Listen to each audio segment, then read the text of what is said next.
China. This morning, Beijing reportedly refuting President Trump's recent accusation that China violated last month's trade agreement, saying the president's accusations were, quote, groundless. President Trump and Xi Jinping set to speak on trade sometime this week. Joining me now, Gatestone Institute senior fellow and author of Plan Red, China's Project to Destroy America, Gordon Chang. Gordon, it's always great to have you. So they're saying, no, we didn't violate the terms of the agreement, but they clearly did. So what is happening with respect to China and Xi Jinping and their negotiating strategy right now? What are they trying to do? Well, they're trying to delay. They want to go beyond the 90-day pause because this is a very good deal for China. You know, as President Trump said, he was worried about what was happening inside China, so he gave them concessions. And by the way, this gets them through the Christmas season because this is time of Christmas for factories. The problem for us right now is that we want to talk to Xi Jinping, but Xi Jinping has lost a lot of power recently. And that means, first of all, he can't come to any sort of reasonable relationship with the United States because that makes him look weak. But also, he very well may not have the authority to do it anymore. So really, these talks with Xi Jinping, while we may have great hope for them, I don't think they're going to produce anything of value to us. And Defense Secretary Pete Hegseth with a weekend warning about the imminent threat China poses to Taiwan. It's public that Xi has ordered his military to be capable of invading Taiwan by 2027. There's no reason to sugarcoat it. The threat China poses is real, and it could be imminent. We hope not, but it certainly could be. China pushing back, saying that Secretary Hegseth, quote, vilified China with defamatory allegations. I want to get your reaction to this because we were just talking in the break, and it seems like he sort of sees his legacy, I'm talking about Xi Jinping, as a wartime president.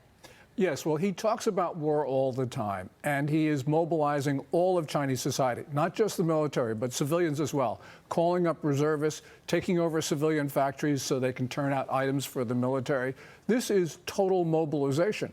And we need, and I'm very glad that Secretary Hegseth said this because, you know, normally at the Shangri-La dialogue where Hegseth was, you have all of these kind and polite words from the United States. And this time, Hegseth didn't sugarcoat it at all. He really laid it out. But the important thing, Jackie, is now that he said that this could be imminent, where are the actions of the President of the United States and the Secretary of Defense himself to get us ready?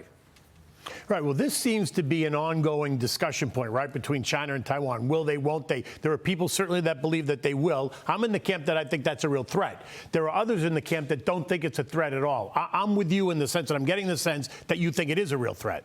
Well, China going to war is a real threat. I mean, I don't think China would start hostilities with an invasion of the main island of Taiwan, because to do that, Xi Jinping has got to trust his military, and he doesn't at all.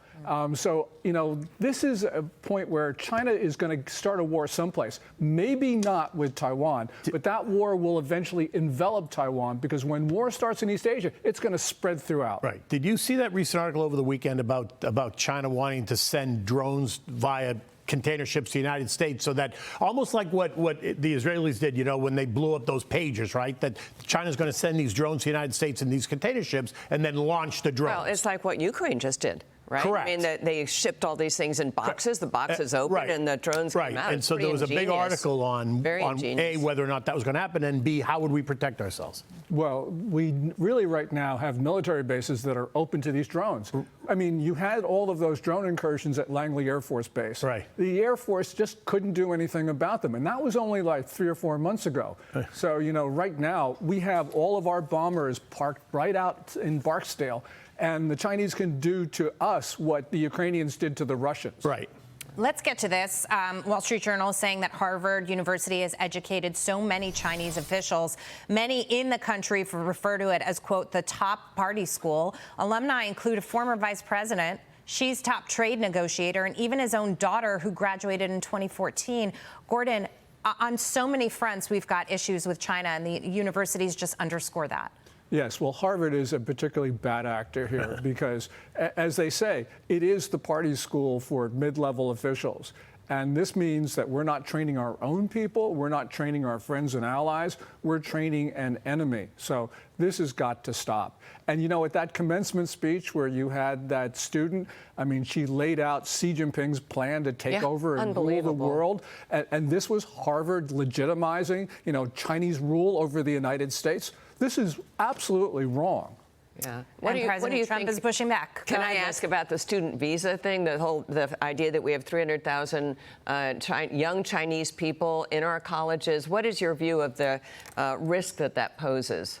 Well, we know that something like 13% of them commit espionage, and that's because these students are monitored, surveilled, and coerced by Chinese consular officials and Ministry of State security agents. We know what's going on, Liz, and we've allowed this to continue decade in and decade out. And also they have the Chinese Students and Scholars Association. These monitor Chinese students. We allow these chapters in our country. We should ban this immediately. So would you agree with banning all these Chinese, the visas for these Chinese students coming here?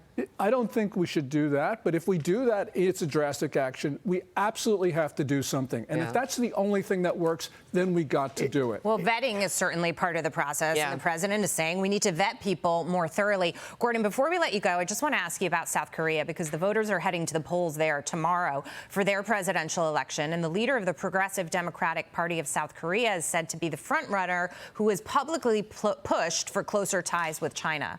So how does that factor in? Well, it's not only closer ties with China. He really is very close to China, very close to North Korea, and absolutely abhors the United States. This is going to be a very tough 5 years. We've dealt with leftist presidents in South Korea before, but this guy, Lee Jae-myung, he is so much more ruthless. He's more determined. He's much more effective. He actually paralyzed the South Korean government in opposition. So as president, he could do some really damaging things.